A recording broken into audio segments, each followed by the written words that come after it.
माधो सिंह भंडारी महिपत शाह के सेनापति थे, तो आपके पिथौरागढ़ में धारचूला साइड के पीछे तिब्बत पड़ता है। तो माधो सिंह भंडारी जब वहाँ गए सेनापति के रूप में, उन्होंने तिब्बत में विजय पाई और विजय पाने के बाद जब वो आए अपना गढ़वाल की तरफ, कुमाऊँ की तरफ आए, तो हमारे यहाँ इगास की बगवाल, उस खुशी में इगास की बगवाल हमारे यहाँ मनाई जाती है जब माधो सिंह भंडारी आए। तो माधो सिंह भंडारी एक भड़ थे, बड़े वैसे भड़ थे वो। कहते हैं तिब्बतियों में बड़ा डर था उनका, तिब्बती कांपते थे उनके रण कौशल को देखकर। यहाँ तक कि माधो सिंह जब माधो सिंह का जब वो हुआ, अंत हुआ, तो कहते हैं कि माधो सिंह ने कहा कि भाई ऐसा मत बोला कि माधो सिंह मर गया। माधो सिंह के नाम से मतलब उस क्षेत्र के लोग, चाहे वो तिब्बत के लोग हों चाहे उस क्षेत्र के लोग हों, कांपते थे उससे। एक पुरोधा था, वो योद्धा था। मैं जिस राजा ने जब उसको बुलाया माधो सिंह भंडारी को और पठान रखे गए, पठानों को उसने पछाड़ दिया, उन्होंने उसकी वीरता देखी। राजा को उस समय का राजा हमारा डर थी कि कहीं माधो सिंह भंडारी कहीं उग्रवादी न बन जाए, कहीं हमारा तख्ताना पलट दे, इसलिए उसको बुलाया, सेनापति बनाया।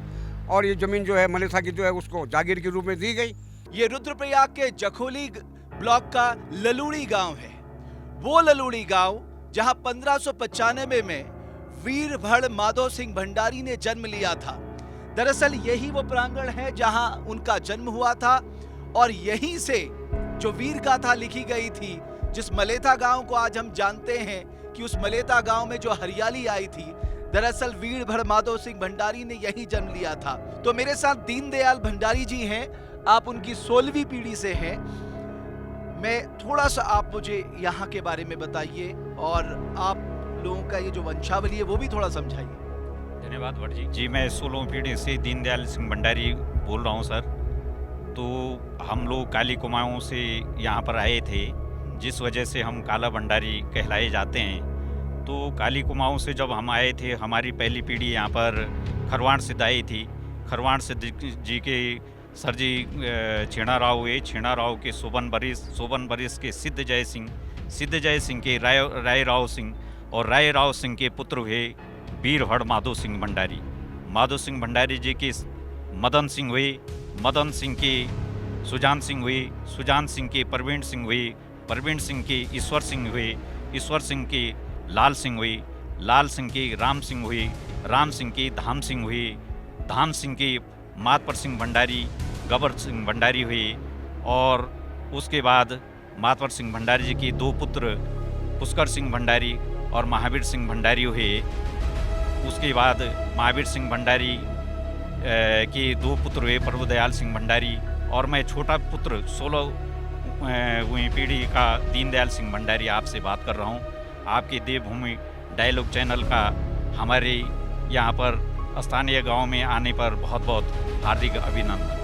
दूसरा, मैं यहाँ आपको बताना चाहता कि जो उनकी कुल देवी थी वो माता बाला सुंदरी और जो उनके इष्ट देव थे वो गुरु माणिकनाथ, जिनका मंदिर यहाँ पास में ही मौजूद है। इनके बारे में थोड़ा बताइए। जी, कुलदेवी सर हमारी बाला सुंदरी है, जो राजा के साथ में रहकर माधो सिंह भंडारी जब उनके सेनापति वजीर हुआ करते थे, तो उससे पहले से जो है जो राजराजेश्वरी कहते हैं, तो उसी के रूप में माता बाला सुंदरी हमारी कुलदेवी हैं और गुरुमाणिकनाथ जी जो हमारे कुलदेवता हैं, उसी को हम तब से मानते आए हैं। जी, और थोड़ा सा आपने क्या सुना है कि जब मैंने यहाँ पर देखा बड़ी बड़ी चट्टानें उन्होंने रखी हैं, आप लोगों को क्या कुछ इतिहास पता है? इतिहास यही पता है सर कि 16वीं साल की उम्र में उन्होंने यहाँ पर हेलों की कोल बनाई थी, जो हेलो नदी से जिसकी कनेक्टिंग है। तो तत्पश्चात यहाँ पर एक पानी का जो धारा होता है, उसका भी बहुत बड़ा लंबा पत्थर अंदर से रखा हुआ है। तो होलों की जो कोल आती थी, उसका जो पानी आता था यहाँ पर, तो उसी पानी से जो है इस धारे की कनेक्टिंग थी। तो आज के युग में बहुत अधिक हमारे पास संसाधन हैं, लेकिन तब भी यहाँ पर जब तक कोई जेसीबी नहीं आ गया, कुछ नहीं आ गया, तो तब तक संभव नहीं है कि उस समय में इतने बड़े भारी भरकम पत्थरों को यहाँ पर रख पाना किसी भी व्यक्ति का संभव हो।